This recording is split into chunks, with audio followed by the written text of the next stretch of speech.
नवी मुंबई शहरातील खारघरमधील पांडवकवडा धबधबा पाहण्यासाठी पर्यटकांनी गर्दी केली आहे।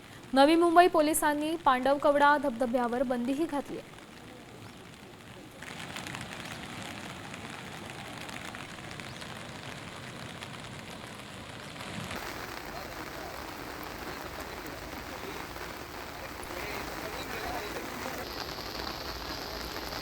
पांडवकडा धबधब्यावरून संपूर्ण स्थितीचा आढावा घेतलाय आमचे प्रतिनिधी विकास मिरगणे यांनी। पाहूया।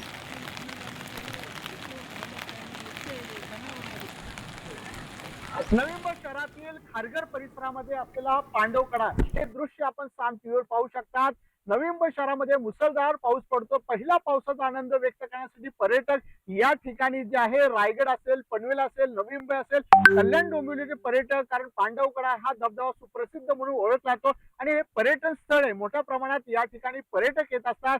त्या दृष्टीने खारघर पोलिसांनी या पर्यटन स्थळावर बंदी घातलेली आहे, कारण मोठ्या प्रमाणात अनेक वर्ष या ठिकाणी अपघात होत असतात, त्यामुळे जीवितहानी मोठ्या प्रमाणात होत असल्यामुळे या ठिकाणी नवी मुंबई पोलिसांनी, विशेषतः खारघर पोलीस जे आहेत त्यांनी या ठिकाणी बंद घातलेलं आहे। त्यामुळे निसर्गरम्य असं पर्यटन स्थळ आहे आणि आपण आजूबाजूला पाहू शकता निसर्गाने आणि पूर्णपणे जंगलाने नटलेलं असं सुंदर परिसर आहे। त्यामुळे याच परिसरामध्ये मोठ्या प्रमाणात बंदी घातली जाते। या ठिकाणी जे आहे पोलीस तैनात करण्यात येत असतात, कारण कुठल्याही प्रकारे अनुचित घटना घडू नये या दृष्टीने नवी मुंबई पोलिसांनी खबरदारी घेतलेली आहे। कॅमेरामन ज्ञानेश्वर वाडेसह विकास मिरगणे, नवी मुंबई।